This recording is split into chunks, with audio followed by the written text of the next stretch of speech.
This happened to my parents back in the late 80s. They were in their mid-20s when this all occurred. My parents decided to go camping in cool California. When they got there, it was kind of late. My mom was sitting down on a log while my dad was unpacking the truck. While sitting down, she heard walking around the campsite, so she went and quietly told my dad she heard something walking around. They got the hell out of there just in case. They drove about 3 miles down the road with their headlights off so they wouldn't be followed. Once they got there, they set up camp and they began to drink their asses off while listening to a boxing match on the radio. Eventually, they settled in for the night.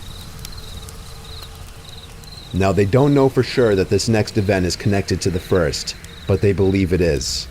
So they settled in, and my dad was asleep far before my mom. My mom was in the halfway state where you're half awake and half asleep. Suddenly, she heard footsteps outside the tents. She abruptly snapped back to consciousness and listened. She tried waking my dad, but he was way too out of it. She listened for what seemed like hours, when suddenly, she heard the words, "Here I am, I'm going to kill you," from outside the tents. While saying this, the man ran what she believes to be a knife along the tents. She could hear him walking and dragging the knife. She was literally frozen. She couldn't say anything or move. With her mouth agape, she finally snapped out of it and screamed, "Jim, grab the shotgun and kill that son of a bitch." With that, my dad finally awoke. They heard snapping of twigs and footsteps and heard the guy running away. Of course, my parents didn't have a shotgun. It was a bluff that actually worked. My dad got up seconds later and began to run after him, but he was long gone. After that, my parents decided they were getting the fuck out of there before anything else happened. When they got to their truck, they found out that their tires had been slashed.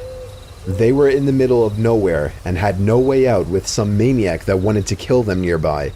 They actually tried blowing up the tires with one of those things you use to blow up rafts. Obviously that didn't work, but they had to try, right? About an hour or so later, a ranger that was patrolling the area came along and helped them out. He brought them back to town so they could get their tires fixed. While talking to the ranger, they found out that he had been searching for any suspicious activity due to recent murders nearby. My parents were likely the murderer's next victims. I tried to find some of the murder cases online, but was unable to.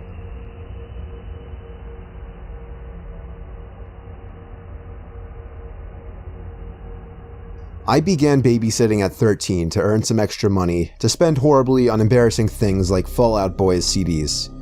I would almost always work for my dad's clients and get referred by word of mouth.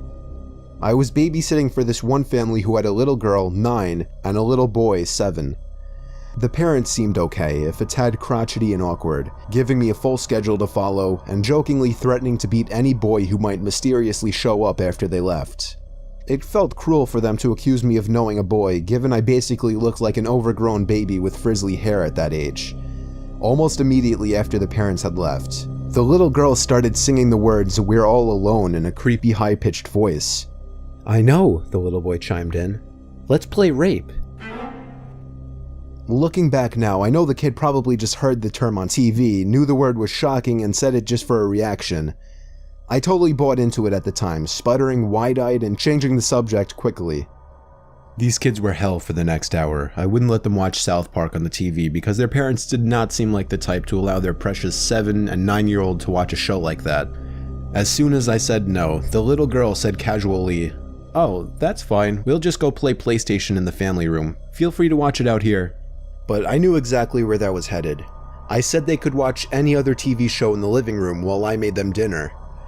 The parents had left instructions to make them sandwiches. I could handle that. Before I even got out the bread, I heard a massive crash. It seemed like the little girl had broken a glass.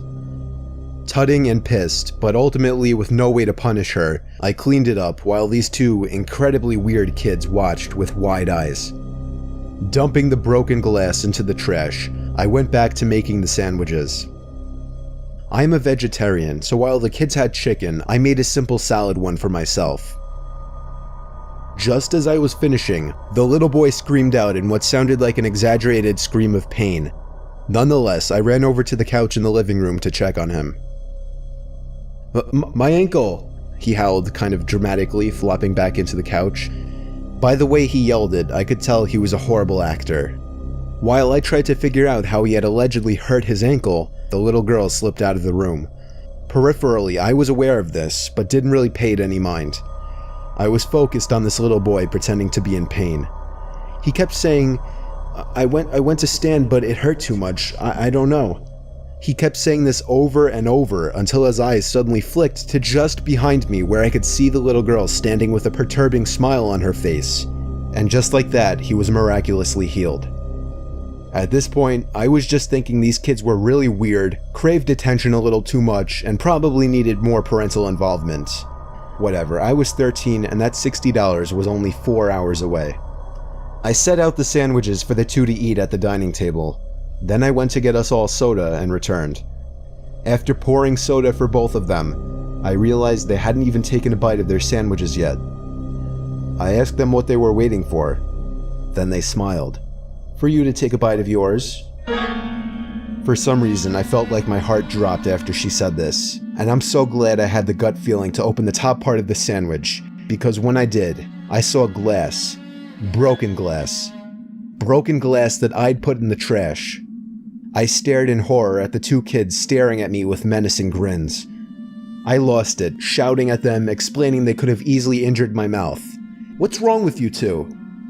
Instead of crying or apologizing or pretending to be ashamed or confused, these two little fuckers began laughing.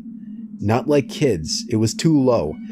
It wasn't that silly, typical kids laugh. It was low and threatening. I'll never forget that noise. My immediate reaction was, these kids are too young to be laughing like that. I called my older sister, cried about what happened, and she came and stayed there with me. We left the house with chills after the parents arrived. I never babysat for those two again. What I can't get past is the level of premeditation that went into sprinkling that broken glass into my sandwich and the totally remorseless way they responded to my getting upset. They were unlike any two kids I've ever met before.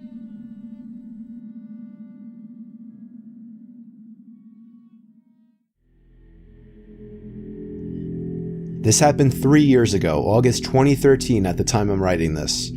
I'm 25 years old, and a few years ago, me and 4 of my buddies who are all the same age as me were on our way to New Hampshire for a vacation, or a 1-week trip rather, to a small getaway home that my buddy Johnny owns. It's in a very rural area, which is ideal for hunting, skiing, off-roading, paintballing, and overall just having a nice rural escape from the city.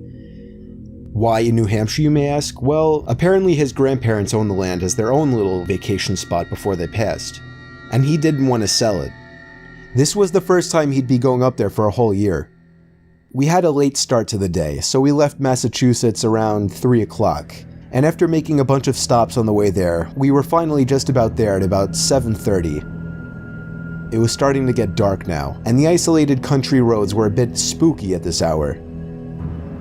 We pulled onto the property off the dirt road, and Johnny slammed on the brakes and said, "Oh my God." We all looked at the home and saw the front door was open, and Maddie, one of my other buddies, pointed out the flashlight shining around inside the home that we could see through the window. "Dude, we gotta get the fuck out of here," I told him. Johnny did something that surprised all of us next. He stepped on the gas, approached the home, and laid on the horn for a good 10 seconds. The lights coming from inside the home went dark, and there was now nothing but a dark, unlit home with the front door open in front of us. Johnny was like, "Alright, let's go," as he aggressively left the car, ready to confront whoever was in there. We all followed behind. Johnny ran up the front porch, stormed into the home, flashlight in hand, and started yelling like a maniac. My heart was racing as I entered the home. Johnny told Maddie to run down to the basement with him, while me and the 2 others scouted the main floor. We all used our phones as flashlights. The electricity wasn't turned on yet, of course. Alec checked the kitchen, Amir checked a small bedroom and bathroom, while I checked a master bedroom down by the end of the home. It was seemingly empty, but I was afraid to check any of the closets. I reached out my hand closer to the doorknob of one of the sliding closets, but that's when I heard Maddie and Johnny screaming from the basement. At the same time, the closet door in front of me pulled open with force and somebody emerged quickly, grabbing me and locking me in a hold. Before both of my friends ran downstairs, I got their attention by yelling and they came to my aid. They both pulled the guy off of me and he ran out of the house. We all ran downstairs expecting to find more intruders, but found something much more disturbing. Not only were we greeted to a putrid smell, but we were also immediately greeted to the gruesome sight of 2 dead bodies, not just clean, unwounded corpses, no. These were bloody, missing limbs, blood was splattered on the concrete floor. It was the most disturbing thing, no doubt, I have ever seen. We all ran as fast as possible out the house in an effort to find the man who attacked me, but it just wasn't possible. Forests surrounded the house, and it would be pointless.